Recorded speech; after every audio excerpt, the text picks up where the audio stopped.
तो जुलूस जरूरी है या फिर जान, ये सवाल इसलिए क्योंकि एक नहीं बल्कि दो जगहों पर जुलूस निकाला जा रहा था और पुलिस ने जब यहां पर कोविड प्रोटोकॉल के तहत एक्शन लिया तो बवाल खड़ा कर दिया गया। बाराबंकी से सबसे पहले आपको बताते हैं, जहां पर मसौली कस्बे में ताजिए को लेकर तकरार देखने को मिला। कुछ लोगों ने पुलिस पर पथराव कर दिया। प्रदर्शनकारियों ने बहराइच हाईवे पर जाम लगाया, खूब हंगामा काटा।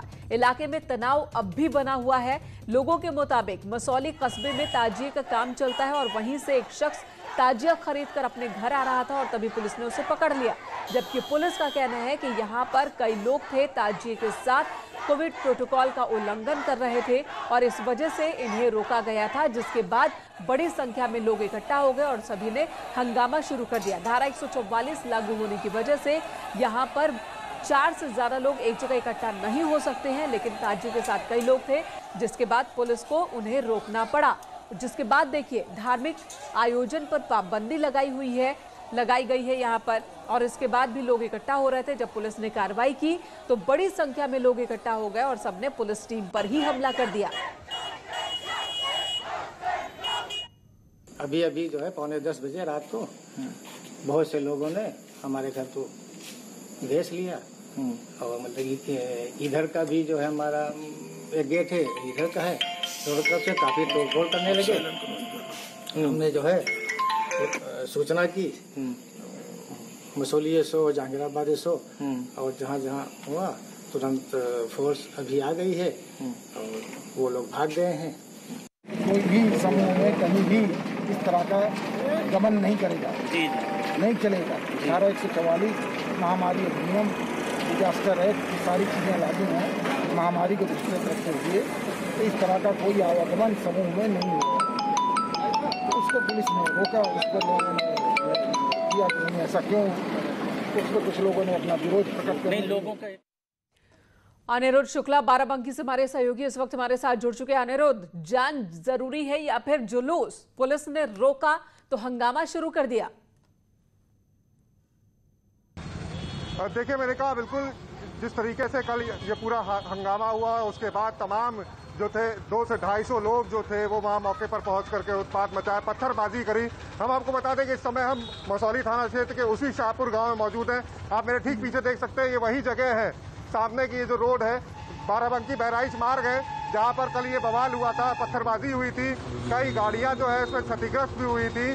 कई लोग इसमें जो थे वो इस पूरे कह सकते हैं कि इस पूरे वारदात को अंजाम देने के लिए, या इस पूरी कह सकते हैं इसको, इस उपद्रव को अंजाम देने में शामिल थे। पुलिस की तरफ से अगर बात करी जाए तो जो वीडियोग्राफी कल करी गई थी उसके तहत ये चिन्हित किया जाएगा कि कौन कौन लोग उसमें शामिल थे।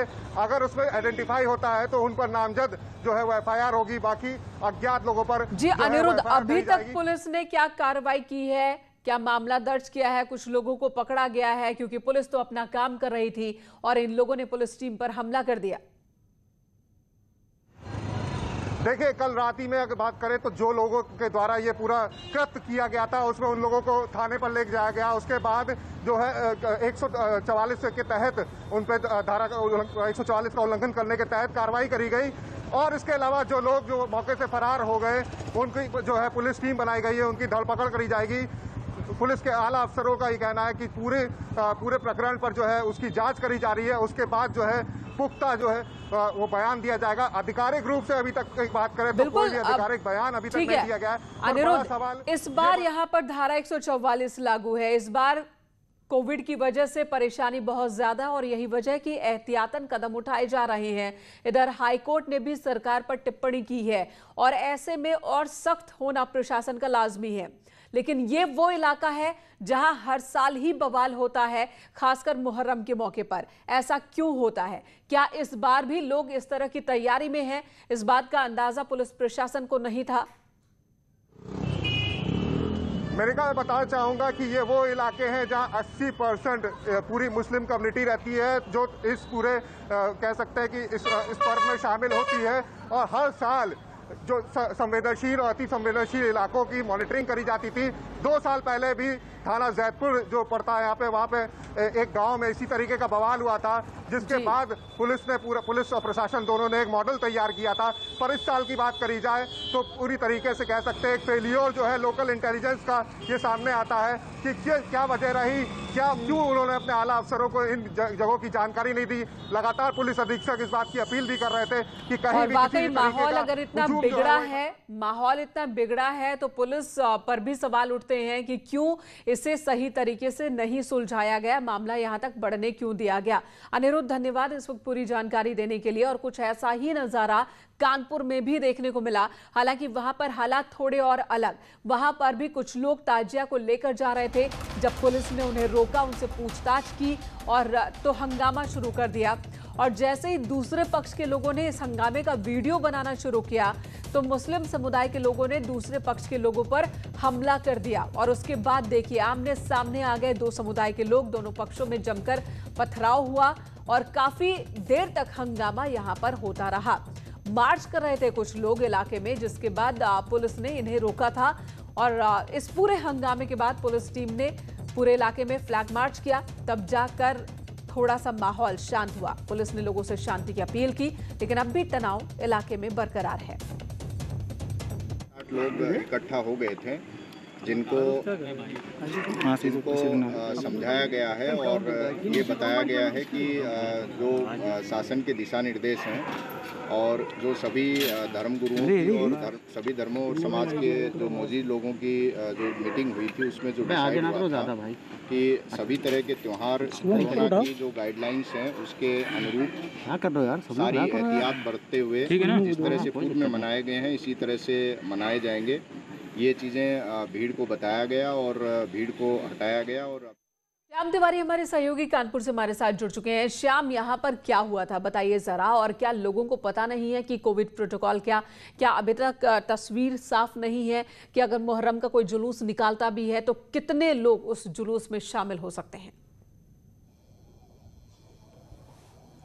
देखिए, सबसे पहले आपको घटना बता देता हूं। आपको बता दूं कि ग्वालटोली थाना क्षेत्र का बड़ा संवेदनशील इलाका है, जहां पर यह पूरा वाकया हुआ। वहां पर मिश्रित आबादी के लोग रहते हैं। आपको बता दें कि एक घर पर मजलिस का आयोजन किया गया था, जिसमें भारी संख्या में लोग जुटे थे। और इसकी जानकारी जब पुलिस को हुई तो पुलिस मौके पर पहुंची और उन्होंने मजलिस को रुकवा दिया और तमाम लोगों को लेकर के थाने आ गई। यहाँ पर बातचीत का सिलसिला चल ही रहा था, तभी तमाम लोगों ने थाने का घेराव कर दिया और बाहर ही प्रदर्शन करने लगे। बाहर प्रदर्शन करने के दौरान जो दूसरे समुदाय के लोग हैं उन्होंने उसकी वीडियो रिकॉर्डिंग करनी शुरू कर दी, अपने अपने मोबाइल से रिकॉर्डिंग करना शुरू कर दिया।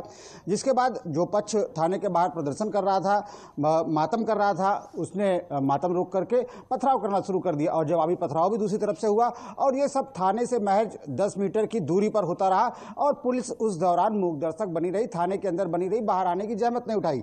लेकिन जब पुलिस को जानकारी हुई कि बाहर पथराव हो रहा है तो उसके बाद तमाम फोर्स को बुलाया गया और क्षेत्र में मार्च किया गया। तो दोनों समुदाय के जो लोग हैं वो अपने अपने घरों को चले गए। इसके बाद पुलिस ने जो मुस्लिम धर्मगुरु है उनको बुला करके उनको बताया कि किस तरीके का प्रोटोकॉल है, अगर इसका पालन नहीं किया गया तो किस तरीके से बीमारी फैल सकती है। आपको बता दें, इसके पहले भी जब शासन ने दिशा निर्देश कोविड को लेकर के जारी किए थे कि किस तरीके से धार्मिक आयोजनों को किया जाना है, चाहे वो गणेश पूजन की बात की जाए या ताजियों की बात की जाए, तो किस तरीके से इनका आयोजन होना है, पूरी गाइडलाइन है। थानों में बुला करके जो गाइडलाइंस होने के बावजूद भी यहाँ पर पालन नहीं हो रहा था और यही वजह कि पुलिस ने इन्हें रोका था। लेकिन रोकने का नतीजा देखिए कि हंगामे पे उतर आए। पहले पुलिस पर हमला और उसके बाद दूसरे समुदाय पर हमला कर देते हैं यहाँ पर लोग। धन्यवाद श्याम पूरी जानकारी देने के लिए। अगली खबर झांसी से, जहां पर एसिड अटैक हुआ है। हैंडपंप से पानी भरने को लेकर विवाद की शुरुआत हुई थी, जिसके बाद एसिड अटैक का मामला देखने को मिला। 1-2 नहीं बल्कि 40 लोग इस दौरान झुलस गए हैं और ये 40 लोग हॉस्पिटल में भर्ती है। हालांकि जो बताया जा रहा है कि 200 की संख्या में लोग इकट्ठा हो गए थे।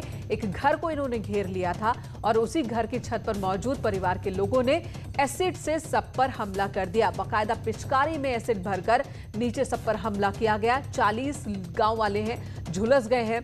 हैंडपंप से पानी भरने को लेकर विवाद की शुरुआत हुई थी और विवाद कहां तक पहुंच गया, तस्वीरें इस वक्त आप देख रहे हैं। पूरे गांव में ही, पूरे इलाके में ही इस वक्त अफरा तफरी मची है, लोग परेशान हैं। तो झांसी में एसिड अटैक, 40 लोग झुलस गए।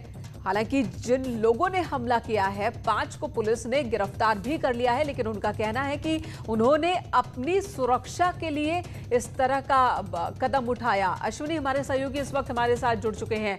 अश्विनी, इस मामले में 1-2 नहीं, पहले तो 15 लोगों के जख्मी होने की खबर आ रही थी और अब 40 लोग दिख रहे हैं, तो मामला बहुत ज्यादा गंभीर लगता है।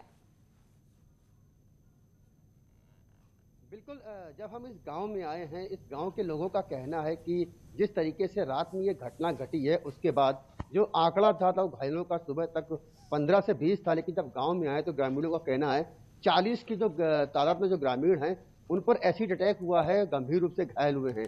इसमें कई ग्रामीण ऐसे हैं जिनकी आंखों पर सीधे तेजाब पड़ा है और कई बच्चे हैं, कई नौजवान हैं, कई बुजुर्ग हैं, वो भी बुरी तरह से झुलस गए हैं। महज पानी का विवाद हुआ था, हैंडपंप से पानी का विवाद भरने को लेकर के इतनी बड़ी घटना का अंजाम दिया गया है। ये गांव में देर रात 11 और 12 की बीच घटना है।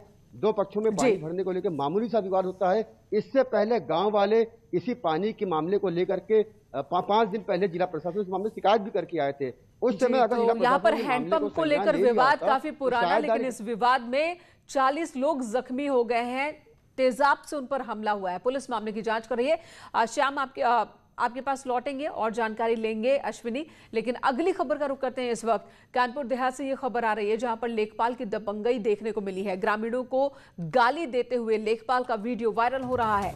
नाले की समस्या का निपटारा करने गया था गांव, लेकिन ग्रामीणों ने लेखपाल से आदेश की कॉपी मांगी, तो उसके बाद लेखपाल ने गाली गलौज शुरू कर दी। कॉपी मांगने पर लेखपाल का गुस्सा निकल आया, गाली गलौज करने लगे वो।